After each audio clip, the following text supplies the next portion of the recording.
cncmedellin.com.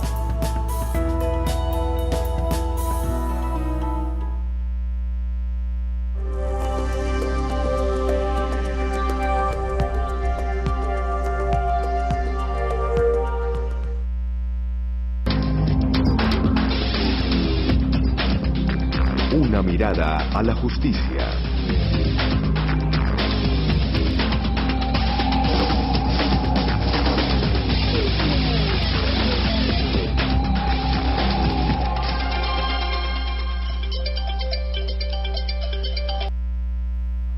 Muy buenas tardes a todos los televidentes que una vez más nos acompañan en el programa Una mirada a la justicia.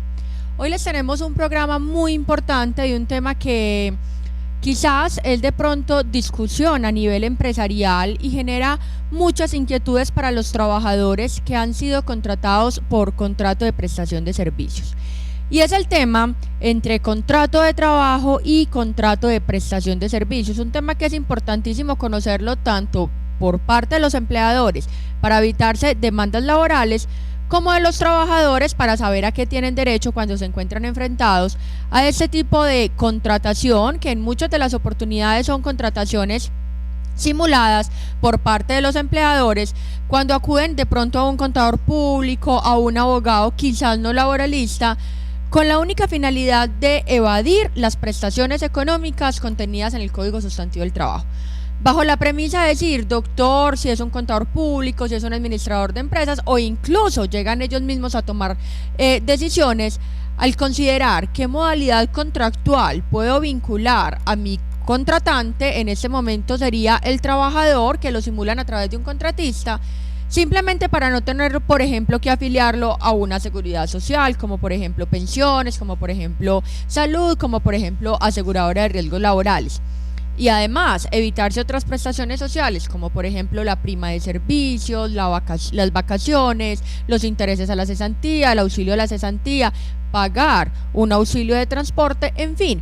La finalidad principal es buscar precisamente disminuir los costos laborales, pero no saben que a futuro están generando unas eventuales demandas, porque entonces este trabajador que supuestamente es considerado un contratista y que ha sido defraudado en sus intereses buscando precisamente ser vinculado a través de un contrato de prestación de servicios, el día de mañana podría demandar ante el juez laboral y el juez laboral declarar un verdadero contrato de trabajo.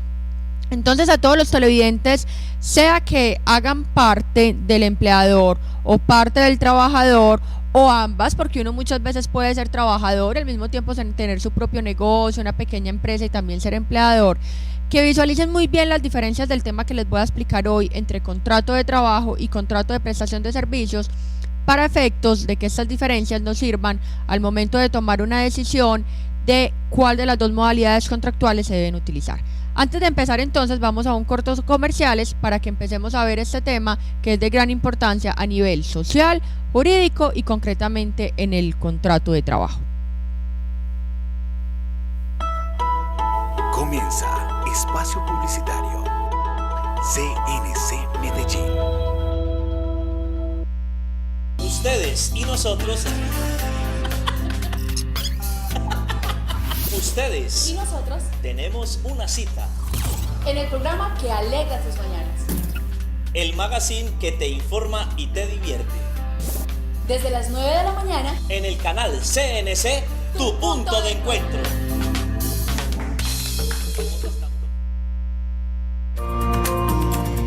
En el Centro Comercial Estación IKEA encontrarás tiendas de ropa, accesorios, juguetes, tecnología, agencias de viajes, restaurantes, papelería, institutos de educación, concesionarios de motocicletas y más.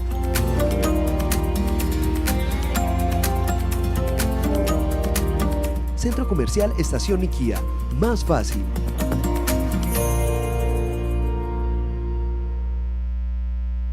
www.canalcncmedellin.com.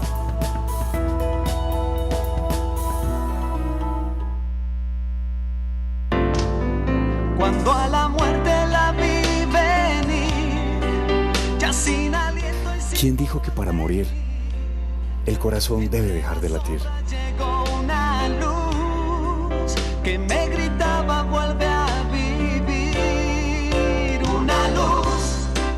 Estás viviendo al límite. ¿Qué esperas? Fundación La Luz, Centro Nacional para el Tratamiento y Prevención de las Adicciones.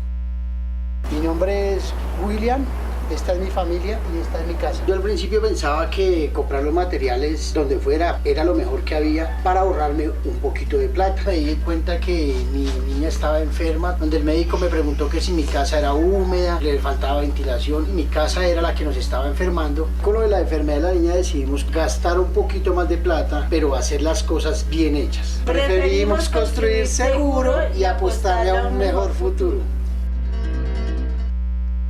Ya tienes un espacio donde solicitar los videos de tus artistas favoritos. En vivo, un programa pensado a tu gusto. De lunes a jueves, de 4 a 5 de la tarde. Solo aquí, en tu canal CNC Medellín. Ya no hay razón para que tengas tus dientes torcidos. Inicia tu tratamiento de ortodoncia ya en Odontoclave Bello, con tan solo 50.000 pesitos. Además te regala la consulta con cuota fija mensual. Te obsequia las radiografías sin cuota inicial. Estamos ubicados en el Centro Comercial Estación Niquía, en el local 401. Teléfono 448-3094.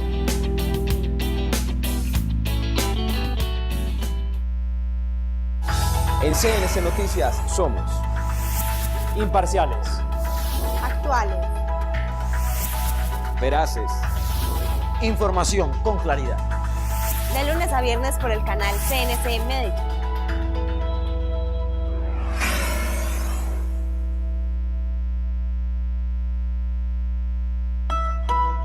Finaliza espacio publicitario. CNC Medellín.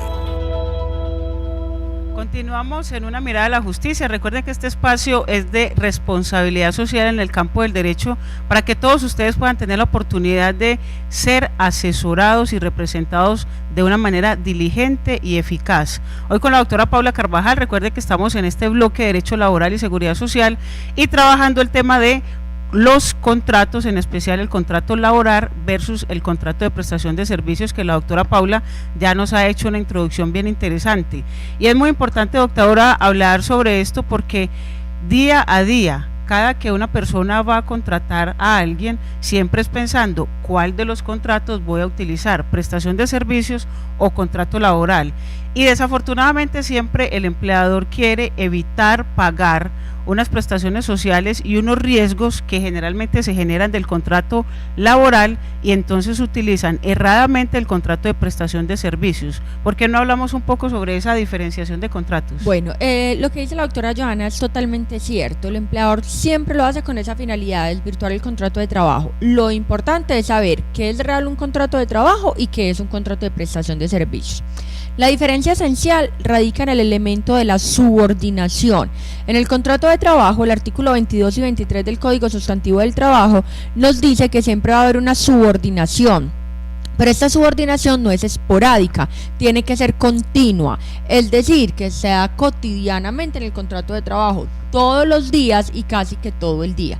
Mientras en el contrato de prestación de servicios, el contratista no está subordinado al contratante, sino que realiza la actividad de manera autónoma e independiente, e incluso en el contrato de prestación de servicios lo realiza desde su oficina, desde su casa, y en la mayoría de las empresas donde están válidamente realizando contratos de prestación de servicios, evitan que el contratista vaya por largos periodos a la empresa, mientras que por el contrario, el contrato laboral, el trabajador está en las instalaciones del empleador, es decir, está dentro de las empresas, o en algunos casos excepcionales como el mensajero, está por fuera de la empresa, pero bajo las órdenes del empleador, es decir, tiene que estar diciendo para dónde va, qué está haciendo, qué vuelta está realizando, como por ejemplo me encuentro en tal banco, me encuentro en tal dirección, me encuentro en las instalaciones de alguno de los proveedores. Entonces tenemos que tener esa diferencia muy clara, que mientras el contrato de prestación de servicios, el trabajo es autónomo e independiente,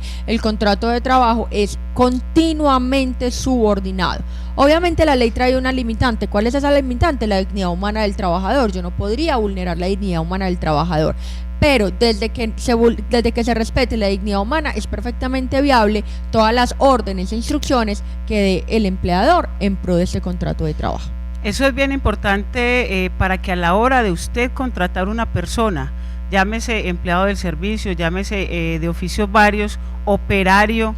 Usted debe saber bien si la idea es contratarlo a través de un contrato de prestación de servicios, y entonces ya sabe que no le va a cumplir honorario, que no va a tener un salario y que obviamente él va a orar de forma independiente. Y de lo contrario, si es a través de un contrato laboral, entonces va a cumplirle un horario, le va a tener que dar un salario y una remuneración, y él va a estar bajo sus órdenes. Doctora Paula, ¿qué sucede en los eventos de que se haga una mala contratación por una mala asesoría? Es decir, quiero que la persona esté cumpliendo un horario de 8 a 12, de 12 a 5, le voy a pagar un salario y además está subordinado porque le voy a dar unas instrucciones para que cumpla, pero realizo un contrato de prestación de servicios. ¿Qué pasa en esa situación? Esto es muy común en el derecho laboral, y yo podría concluir que es una de las mayores situaciones donde más demandas laborales se generan. ¿Por qué? Porque el derecho laboral, me voy a remitir a varios principios constitucionales. El primer principio puede que suene muy enredado, pero yo sé que todos los televidentes lo van a entender cuando dé la explicación, y es el principio de la primacía de la realidad sobre las formalidades escritas por los sujetos de la relación contractual. ¿Qué quiere esto decir? Que hay una primacía, es decir, que priman los hechos reales, lo que se está dando en la realidad, sobre cualquier forma que hayan suscrito las partes. Me explico, puede que las partes, contratante y contratista, hayan suscrito realmente un contrato de prestación de servicios, pero en la realidad se está dando un contrato de trabajo. ¿Y cómo sé yo que se está dando un contrato de trabajo? Porque hay una actividad personal, es decir, las funciones siempre la desarrolla la misma persona. Hay una continuada subordinación, es decir, está sometido a las órdenes del empleador, al lugar de trabajo del empleador, al horario asignado por el empleador. Adicionalmente tiene unas implicaciones como aplicarle un reglamento interno de trabajo, asignarle unos periodos de pago, en fin. Y finalmente tiene una remuneración, cualquier nombre que se le dé, así se le llame honorarios. Entonces, si yo simulo el contrato de prestación de servicios, así lo firmemos, pero en la realidad se está dando una subordinación, necesariamente ese trabajador tendrá que presentar una demanda ante el juez laboral para que el juez laboral declare lo que los abogados laboralistas hemos denominado contrato realidad, es decir, que en la realidad es un contrato de trabajo que ha sido simulado a través de un contrato de prestación de servicios. Y en consecuencia, como lo decía la doctora Joana al momento de hacer la pregunta, es cierto, generaría todas las prestaciones económicas propias del contrato de trabajo, como cuál, la primera, pago de salario. ¿Y por qué me refiero al pago de salario? Porque el contrato de prestación de servicios no tiene un límite mínimo, en cambio el contrato de trabajo sí tiene un límite que todos los conocemos, y es el salario mínimo. Entonces, si yo en el contrato de prestación de servicios coloco sumas de honorarios, por ejemplo de 500.000, de 550.000, la primera consecuencia es que esos honorarios deberán reajustarse a el concepto salarial, es decir, mínimo, estar devengando el salario mínimo. Y también generaría la afiliación a la seguridad social. ¿Qué pasa si el contratista mes a mes ha realizado la afiliación como independiente y ha pagado mes a mes? Le puede cobrar retroactivamente ese pago al que realmente es el empleador, que se llamaba contratante. Y adicionalmente generará retroactivamente todas las prestaciones sociales dejadas de percibir, como cuál, un pago de una prima de servicios semestrales, una consignación de cesantía, unos intereses a la cesantía, lo cual se puede solicitar que se paguen de manera doblada porque no había el pago. También se puede solicitar un pago de un auxilio de transporte si no lo hubo, un calzado y vestido de labor si el trabajador no devenga hasta 2 salarios mínimos. Entonces todas estas prestaciones sociales se van causando precisamente porque se simuló el contrato de prestación de servicios y en la realidad teníamos un contrato de trabajo. ¿A qué se encuentra sometido el empleador que simuló el contrato? A una demanda laboral financieramente bien alta, y eso que no he mencionado, las sanciones a que da lugar, que es un día de salario por cada día de retraso. Y es que eso es lo que todos los empleadores tienen que tener en cuenta, porque una mala contratación, siempre se ha dicho, puede quebrar una empresa. Recuerden que nuestra oficina está ubicada en el edificio Tequendama, la oficina 606. Allí queremos que ustedes asistan, que pidan la cita, que se hagan asesorar y que consulten cualquier inquietud que tengan para que no les vengan ningún tipo de demandas o conflicto jurídico y evitando obviamente de este índole en el caso laboral. La línea telefónica a la cual pueden llamar en estos momentos y pedir la cita es la 513-9045, 513-9045. De esta manera ustedes se pueden asesorar previamente a firmar un contrato, incluso un contrato laboral o un contrato de prestación de servicios. Acá con la doctora Paula estamos viendo casos muy importantes porque tanto para empleador como para empleado deben saber cuáles son los derechos y de las obligaciones en cada tipo de contrato. Pero también, doctora Paula, le quiero preguntar, dado que a través de los correos electrónicos y las redes sociales nos han mandado muchas inquietudes, existen empresas donde se conforman y obviamente ha de ser una contratación laboral y por X o Y razón se transforman de nombre, cambian de nombre o razón social y aprovechan esa situación para despedir a algunos empleados. ¿Qué pasa bajo esa premisa? Si es posible que el empleado demande a la empresa anterior que se acabó de terminar o debe continuar demandando la empresa a la nueva que cambió la razón social. Bueno, en este caso tendríamos que demostrar a través de los certificados de representación legal que lo que se realizó fue un cambio de razón social a causa para defraudar los intereses de los trabajadores. Entonces, de pronto la demanda se nos complicaría un poco porque sería uno de los hechos, no solamente demostrar las consecuencias laborales, sino que también hay que entrar a demostrar que una empresa se disolvió, se liquidó y que entró otra nueva empresa. De todas maneras, el proceso de disolución y liquidación de una sociedad comercial no es tan sencillo como de hacerlo de un día para otro, y más, si van a despedir a todos los trabajadores, tendrían que solicitar autorización al inspector de trabajo. Entonces, en este caso, si los trabajadores se dan cuenta que esta empresa va a cambiar de razón social, lo primero que tienen que hacer es un comunicado al liquidador comercial de la empresa para que a efectos de liquidar la empresa tenga en cuenta los derechos laborales en una prelación de créditos, es decir, entre las primeras obligaciones y primero se salven los derechos laborales. Y eso es bien importante porque pasa todos los días en Colombia, en Medellín, en toda parte, dado que las empresas muchas veces quieren buscar la forma de salirse adelante, pero desafortunadamente defraudando muchas veces a empleadores y también a acreedores. Es viable también, doctora, que entre empresas suscriban convenios de colaboración y a través de ese convenio se susciten algunos contratos. ¿Qué pasa o qué hay solidaridad entre las empresas para el pago de las prestaciones sociales y todas las obligaciones con respecto a un empleado, o la empresa que contrata es la que debe asumir esas responsabilidades? Bueno, esto es un tema muy importante porque en el derecho laboral, como ya les dije, lo más importante es ir a visualizar cuál es la realidad de los hechos. Entonces esto pasa mucho con las empresas intermediadoras o las empresas temporales, donde está el contrato en misión, que es contratado por una empresa, pero va y presta los servicios a una empresa usuaria. Esto es válidamente únicamente los 6 primeros meses, prorrogados por otros 6 meses más, pero si el contrato supera un año, ya se convierte en una actividad propia de la empresa, o sea, de la empresa usuaria, y la ley permite demandarlos solidariamente. También hay otras figuras de intermediación laboral que están en el Código Sustantivo del Trabajo, donde las empresas, como lo dijo la doctora Joana, se prestan colaboración e incluso llegan a prestar administración de personal. Es decir, la empresa o la parte de gestión humana de una de las empresas está administrando el personal de otra empresa. Administrando, ¿qué significa? Pagarle la nómina, reportar novedades de la seguridad social como vacaciones, como licencias, como incapacidades. Pero ¿qué pasa? Al momento de ocurrir, por ejemplo, un accidente de trabajo y una culpa patronal, donde se genera una responsabilidad subjetiva, uno tendrá que demandar al empleador que fue responsable en la ocurrencia de los hechos. Entonces, para concluir, es cierto lo que dice la doctora Joana, el Código Sustantivo del Trabajo permite la solidaridad en las empresas. Esto es muy común en contratistas, donde por ejemplo un contratista crea una empresa, una agencia comercial y contrata a su personal, pero lo manda a prestar servicios, por ejemplo a una empresa de servicios domiciliarios. En este caso entonces, al momento de ocurrirle un accidente de trabajo, de verle prestaciones sociales, ambas empresas son solidariamente responsables ante las obligaciones y los derechos de este trabajador.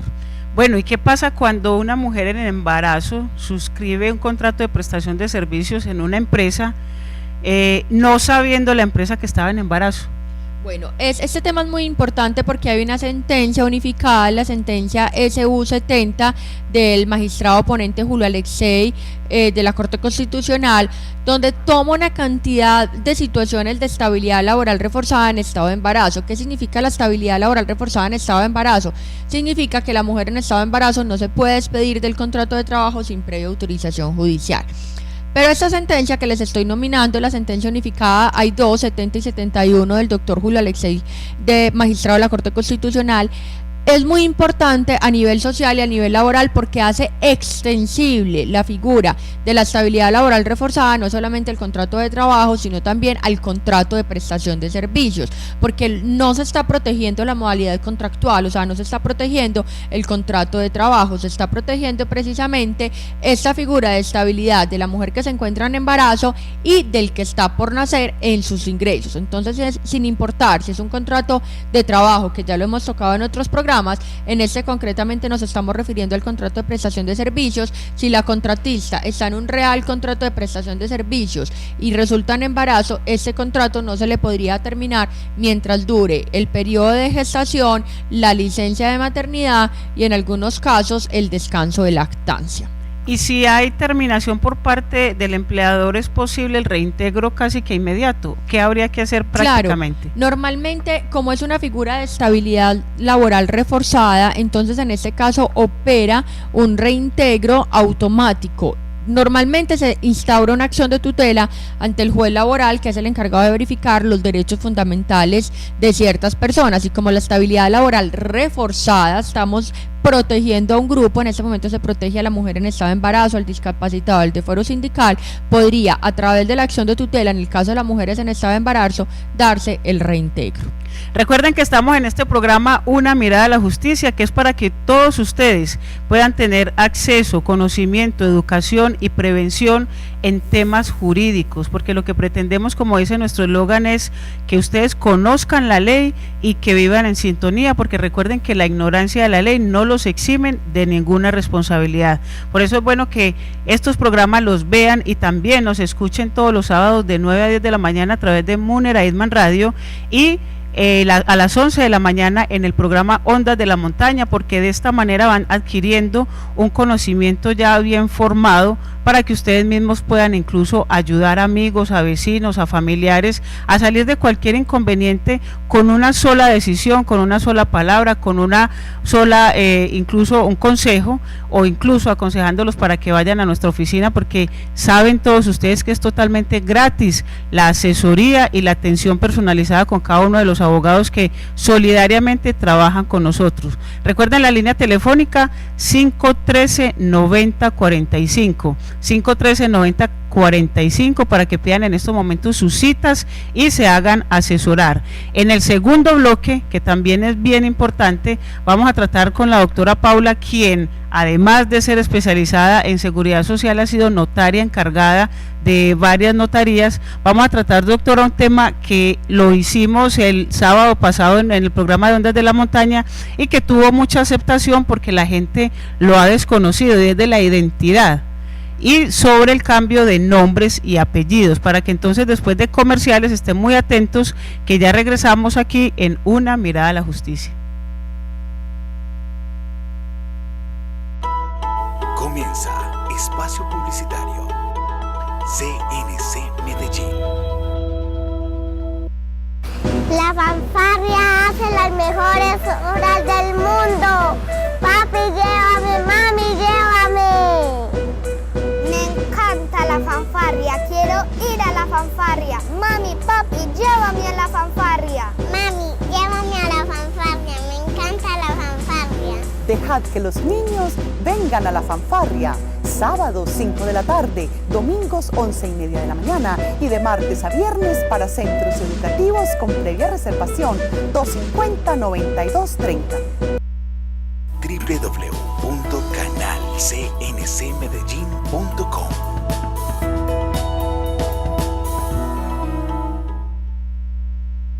Ortoclin, clínicas odontológicas especializadas. Somos un equipo de especialistas en todas las áreas de odontología y tenemos para tu sonrisa las más innovadoras técnicas en nuestros tratamientos.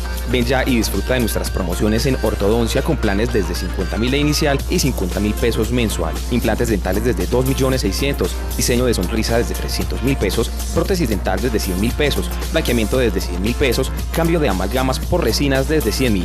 Te esperamos en nuestras sedes ubicadas en Medellín junto a la estación Floresta del Metro o en Barbosa en el parque principal junto a la iglesia. ¿Estás pensando en asesorías contables? Con el contador Diego Luis Cortés puedes hacerlo. Llámalo al celular 312-295-5967 o escríbele al correo diegolu56@yahoo.es. Ya tienes un espacio donde solicitar los videos de tus artistas favoritos. En Vivo, un programa pensado a tu gusto. De lunes a jueves, de 4 a 5 de la tarde. Solo aquí, en tu canal CNC Medellín. Genesis Electronic, mantenimiento y reparación de equipos electrónicos, televisores, cámaras, filmadoras, tablets, entre otros. Brindamos un excelente acompañamiento y servicio técnico, capacitación y asesoría. Contamos con personal especializado en marcas como Sony, Panasonic, Samsung, entre otras. Encuéntranos en el Mall Guadalajara, al lado del Centro Comercial El Diamante, Sector Estadio, calle 51, número 73-100, local 233. Teléfono 448-5904. Genesis Electronic. Telesentinel, líder en monitoreo. Cuenta con los más altos estándares de calidad, con supervisores estratégicamente distribuidos en diferentes puntos de la ciudad, con sistema de ubicación satelital. Telesentinel cuenta con un sistema único de televideo que integra los beneficios de circuito cerrado de CBT y alarma monitoreada. Telesentinel es tecnología y comodidad a su alcance. En CNC Noticias somos imparciales, Actuales. veraces, información con claridad. De lunes a viernes por el canal CNC Medellín.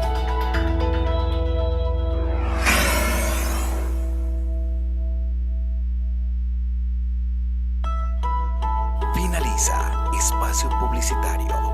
CNC Medellín. Regresamos al segundo bloque de Una Mirada a la Justicia. Recuerden que nuestras oficinas están ubicadas en Medellín, en el sector de Junín con la playa, muy fácil para que ustedes puedan acceder a ella. Llegan al Centro Comercial Astoria y dentro del Centro Comercial Astoria está el edificio Tequendama. Dentro del edificio Tequendama, en la oficina 606, allí encuentran Una Mirada a la Justicia. La línea telefónica para que se comuniquen en estos momentos, pidan la cita o cualquier tipo de asesoría, 513-9045. 513-9045. Estamos también en las redes sociales, en Facebook, en Twitter. Nuestro correo electrónico es unamiradaalajusticia.tv@gmail.com y a través de estos links pues nosotros recibimos sugerencias respetuosas suyas, les recibimos también dudas e inquietudes y a través de ellos lo resolvemos. Terminamos, doctora Paula, el primer bloque donde hablamos del contrato laboral y el de prestación de servicios. Y ahora es importante, por sugerencia de muchos de nuestros televidentes y oyentes, que hablemos sobre el cambio de nombre y de apellido que se ha venido dando y obviamente que la ley lo permite a través de una escritura pública en el ámbito notarial. ¿Qué es lo que pasa con esto? Las personas desde que nacemos nos dan un nombre y un apellido. Es posible que después de los 18 años, cuando ya adquirimos una ciudadanía y perdemos la patria potestad con respecto a nuestros padres, es posible y viable que una persona se cambie sus nombres y sus apellidos voluntariamente sin tener más que ir a una notaría y pagar unos derechos notariales y que le hagan esa voluntad. Claro, e incluso hasta muy económico sale porque es un acto sin cuantía. El decreto 999 del 88 habla precisamente del cambio del nombre, y el nombre implica nombre de pila y apellido. Entonces, cuando estamos hablando del cambio, supresión, adición o modificación del nombre, se pueden hacer de ambos, tanto del nombre como del apellido. Esto es demasiado sorprendente porque incluso muchos notarios niegan el procedimiento, diciendo que no es posible cambiar apellido y que necesitarán un trámite ante el juez de familia para hacerlo. Pero el decreto 999 lo permite, y hay una cantidad de circulares de la Superintendencia de Notario y Registro donde le explica no solamente a los notarios, sino a toda la población, sino que toda la población no es cautelosa en leer dicha normatividad, de pronto porque no tienen el interés cotidiano de hacerlo, pero advierten que sí es posible cambiar el apellido. ¿Cómo se hace? Y lo dijo la doctora Joana, muy simple, simplemente se hace a través de una escritura pública de cambio, corrección o modificación de nombre. Se puede cambiar el nombre, se puede cambiar el apellido o alguno de los dos, o solamente el nombre o solamente el apellido. ¿Con qué finalidad? Con fijar identidad.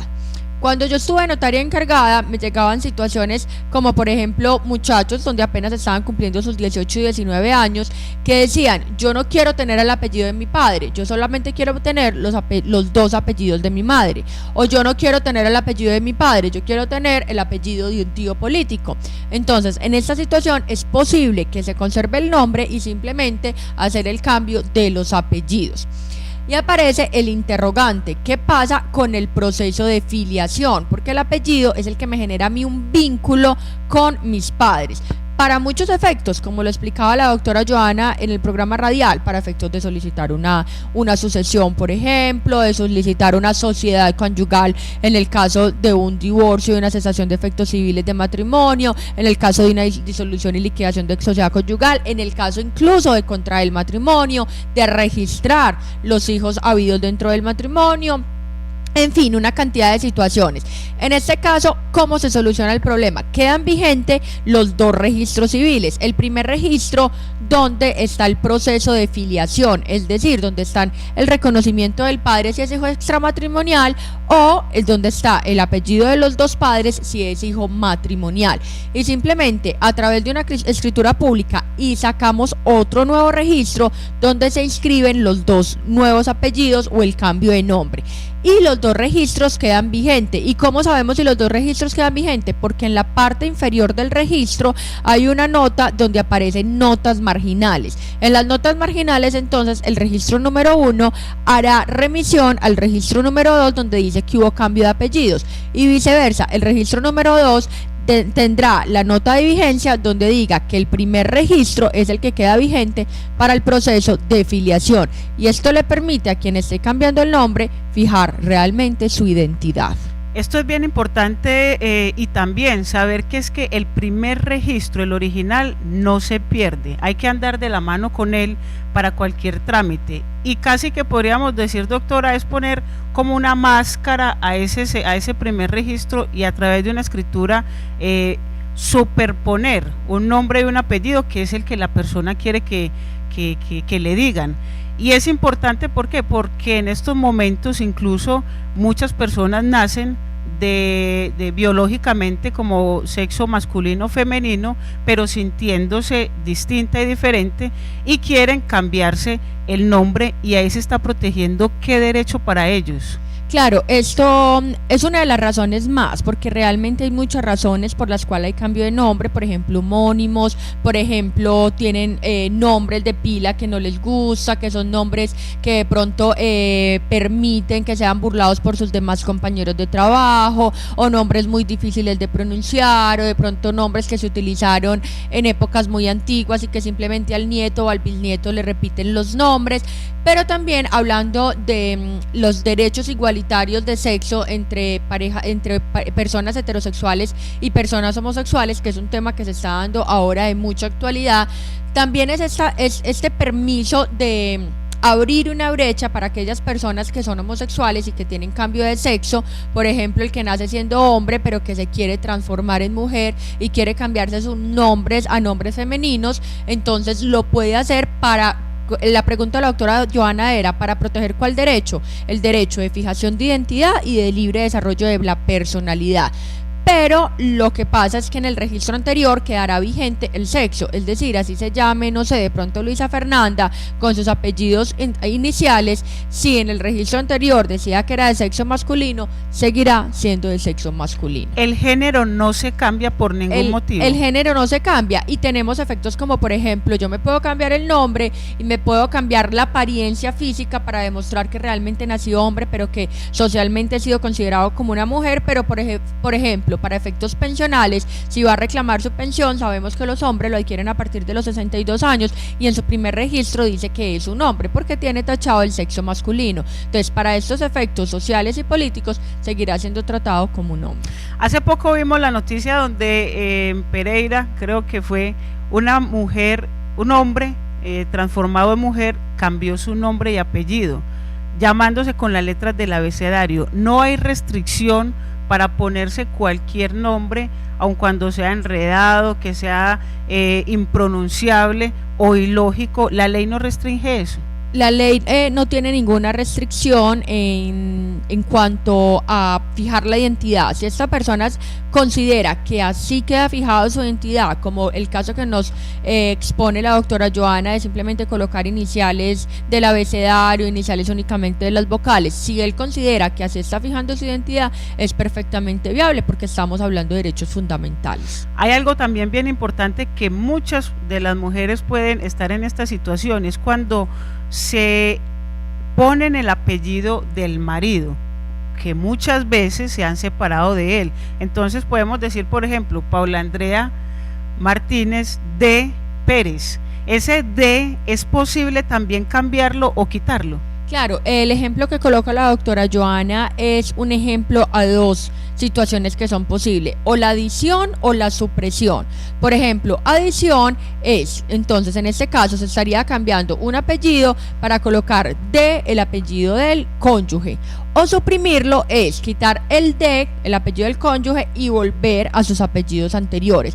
Entonces el de con el apellido del cónyuge es perfectamente viable en cualquiera de las dos situaciones, sea para agregarlo, es decir, adicionarlo y quitar el segundo apellido, o sea, para aquellas personas que ya lo tienen, para quitarlo y volver a sus apellidos anteriores cuando, por ejemplo, se da una situación como divorcio, cesación de efectos civiles, separación de hecho o incluso fallecimiento de alguno de los cónyuges. El solo hecho de que la pareja se divorcie no da de por sí que se quite o se suprima esa letra D. No, con el solo divorcio. Con el solo divorcio no daría ni el divorcio ni la cesación de efectos civiles. En este caso, ¿qué tendríamos que hacer?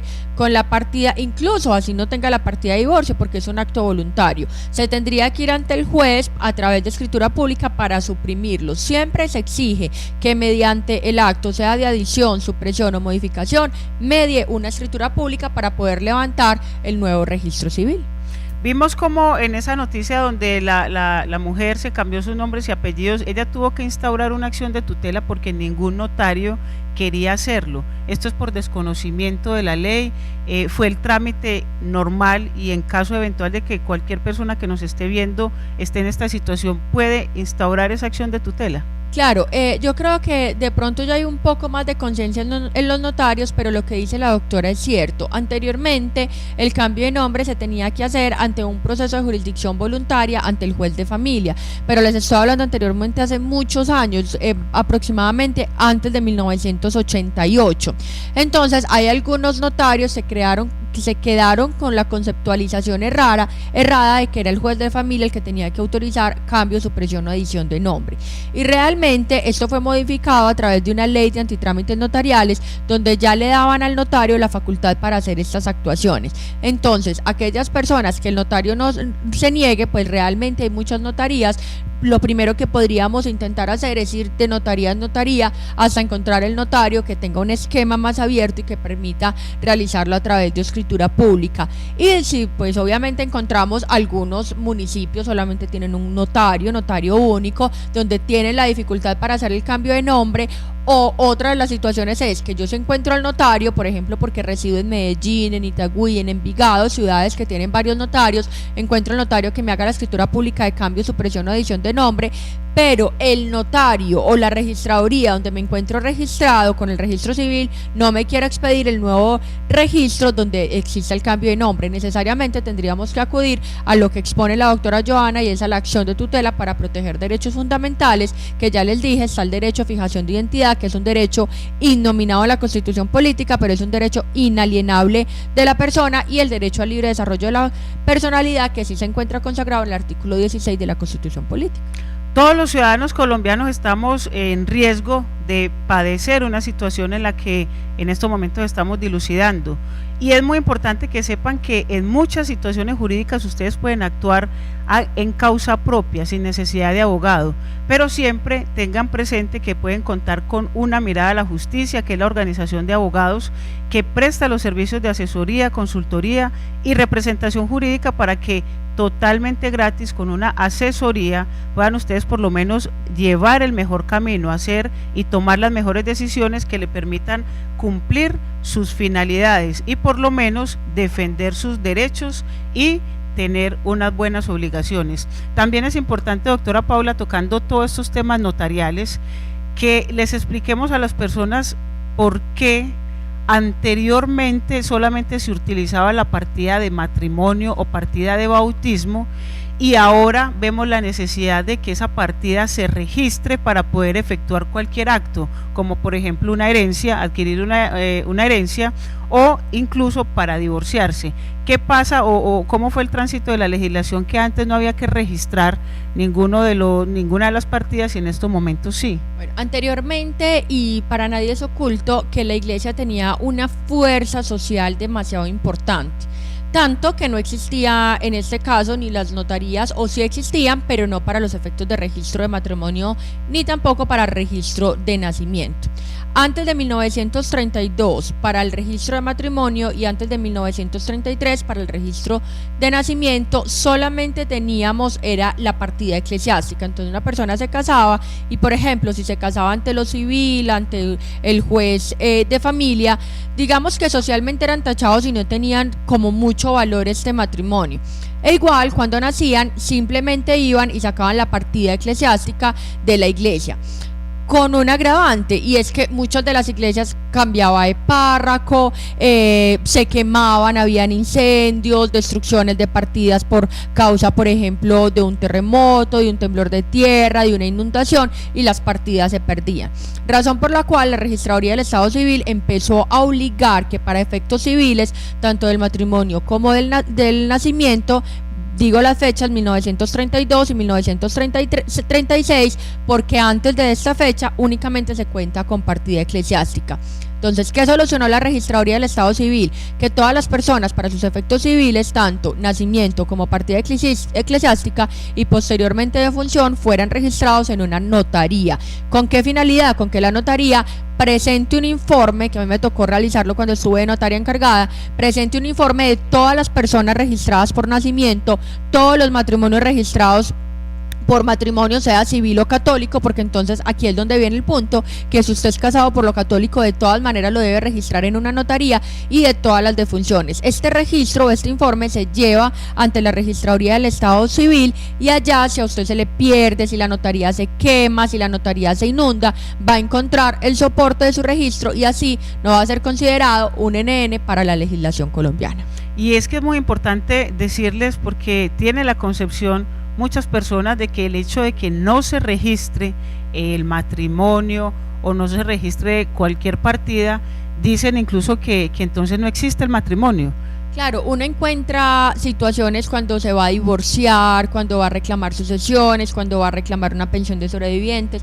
Más que todo en el divorcio, uno ve personas que dicen, yo me casé por lo católico, pero no, como nunca lo hice registrar, dejemos eso así, que eso nunca produce efectos, eso se quedó como en el aire, digámoslo. No, el matrimonio católico tiene sus efectos porque tiene un concordato con el Estado, es Iglesia Católica, concordato con el Estado.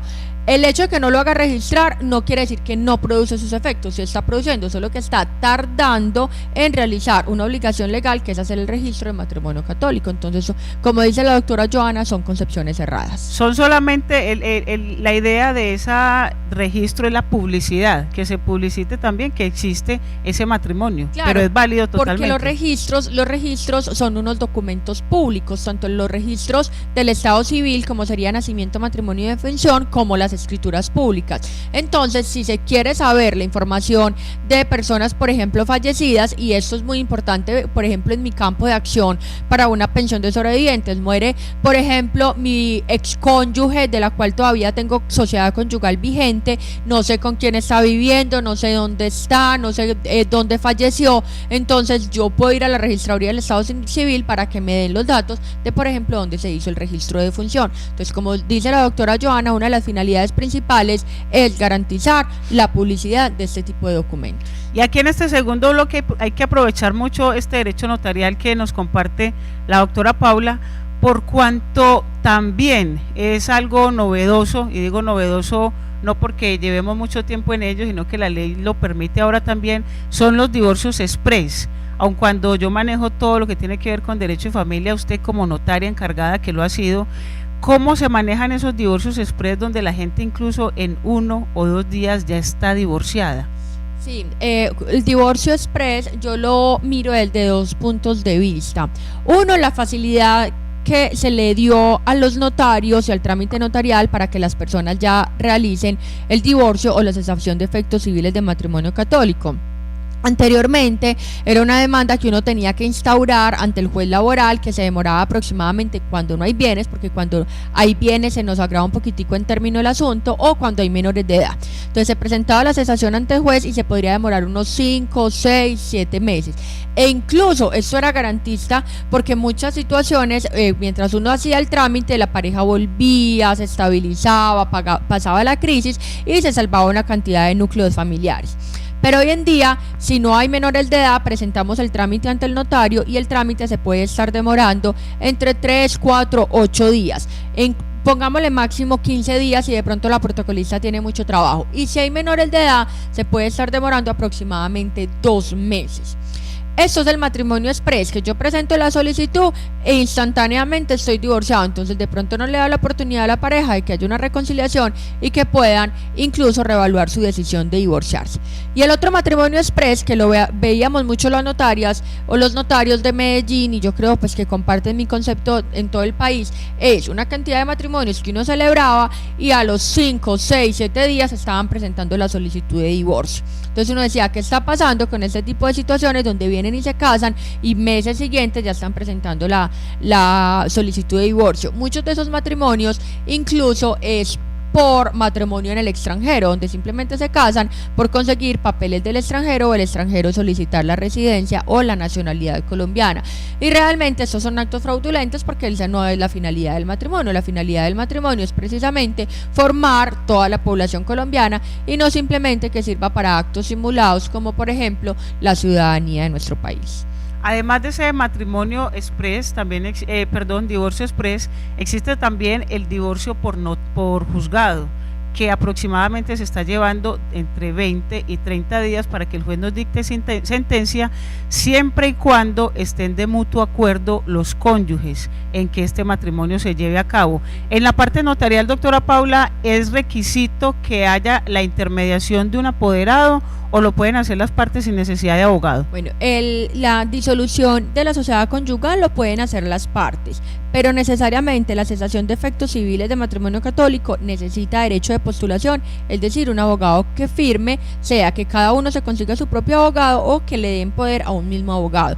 Esta era una de las situaciones que nos tenía preocupados cuando salió la ley de antitrámites notariales, porque creíamos que íbamos a perder un gran número de clientes en cuanto a realizar la cesación de efectos de civiles de matrimonio católico, pero no, la ley salió que es necesario que se realice la firma del abogado para garantizar precisamente el acuerdo cuando hay menores de edad, la residencia lejana para ambos cónyuges. Bueno, hay una cantidad de situaciones que son necesariamente de conocimiento de un abogado y que la ley protegió incluso los derechos de los cónyuges para que sea el abogado quien vigile el cumplimiento de estos requisitos legales. Y esto es bien importante para que lo tengan en cuenta, no sin antes recordarle la línea telefónica 513-9045, 513-9045, porque doctora, incluso antes de usted contraer nupcias, mejor dicho, cuando está en el compromiso con la pareja suya, usted es importante que se asesore de un abogado para ver si van a hacer capitulaciones matrimoniales, para saber si el matrimonio qué efectos va a tener, pero básicamente es esa posibilidad de que hagan capitulaciones matrimoniales y que cada uno de los futuros cónyuges manejen de manera independiente su patrimonio. ¿Cómo podemos definir esas capitulaciones, doctora Paula? Las capitulaciones, hay dos formas de hacer capitulaciones. Una es excluir todos los bienes que han adquirido los contrayentes antes de contraer matrimonio. Entonces, a través de una escritura pública se dice: todo lo que consiguió Pedro Pérez, su finca, su carro, será para Pedro Pérez, y todo lo que ha conseguido María Gómez será para María Gómez. Es decir, es excluir de la sociedad conyugal los bienes que hasta el momento han conseguido cada uno de los cónyuges. Inicialmente les dije que las capitulaciones pueden ser de dos formas. La primera es seguir excluyendo, pese al matrimonio, los bienes, es decir, todo lo que sea de María Gómez será de María Gómez, colocando pues un ejemplo, y todo lo que sea de Pedro Pérez será de Pedro Pérez, e incluso lo adquirido antes del matrimonio como lo adquirido después del matrimonio.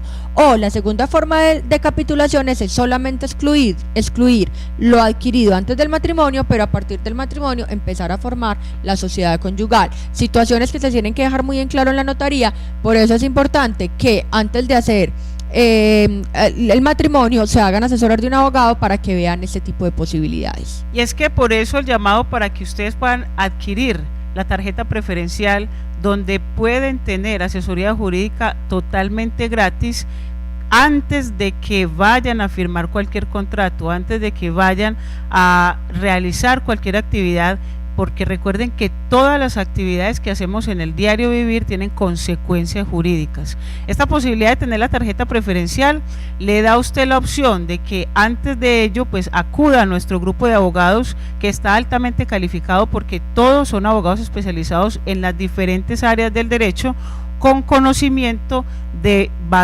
muchas de las situaciones conflictivas que generalmente como ciudadanos tenemos. Y con esta tarjeta preferencial tiene la ventaja de que la representación jurídica, o sea, cuando ya presentamos la demanda, tienen un descuento de hasta el 50%. La doctora Paula, siempre lo hemos manifestado acá en los programas de radio, tiene también abiertas sus puertas en la oficina para que acudan directamente donde ella para cualquier tipo de trámite que tenga que ver con la seguridad social o con el derecho laboral, o incluso con esta otra área con la que se complementa, que es el notarial. Demos, doctora, la dirección para que la puedan ubicar. Bueno, todos los televidentes están pues bienvenidos a las instalaciones de mi oficina. Queda en el edificio de los Tubos Rojos, el nuevo centro de la Alpujarra, carrera 55, número 4020, oficina 1005.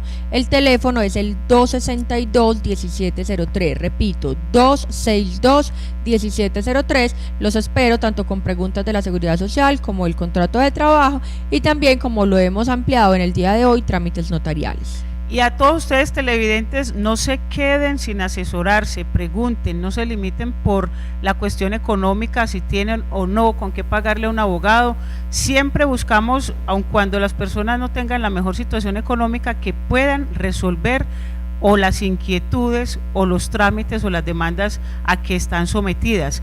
Pregunte, no se quede callado, simplemente haga la averiguación, pregúntele al abogado qué puede hacer, cuál es la mejor opción, cuál es la mejor forma incluso de pago, porque dentro de nuestras instalaciones buscamos varias formas de pago para que usted no se quede sin solucionar el problema que tiene. Y muchas veces también, dependiendo del caso o en casos de seguridad social con la doctora Paula, se trabaja a cuota litis. ¿Qué quiere decir a cuota litis? Que al finalizar el proceso se compensa un reconocimiento económico como honorarios para el abogado. Entonces hay muchas alternativas, no se limite en no buscar un abogado, porque acá tiene muchas posibilidades. Doctora Paula, muchísimas gracias por estar con nosotros. Recuerden que este próximo jueves también vamos a estar aquí de 2 a 3 de la tarde, y quienes deseen bajar por su teléfono inteligente, la aplicación del canal CNC, lo pueden hacer para que en cualquier lugar donde se encuentren nos puedan ver. Muchísimas gracias, doctora. A la doctora Joana, muchas gracias por la invitación, el programa Una Mirada a la Justicia, a todos los televidentes que siempre nos acompañan. Y a todos ustedes, muchas gracias por estar ahí siempre muy pendientes de sus televisores, también los días sábados en radio, porque recuerden que todo esto es complementario y lo que queremos es que tengan un bagaje bien interesante. Ya viene próximamente también nuestra editorial, un periódico donde sintetizamos casos concretos y ustedes van a empezar a conocer a mayor profundidad y también a enviarnos sus preguntas, sus inquietudes y sus sugerencias. Les recordamos entonces el próximo jueves nuevamente por este mismo canal. Nos vemos aquí en Una Mirada a la Justicia. Que tengan una feliz tarde y hasta pronto.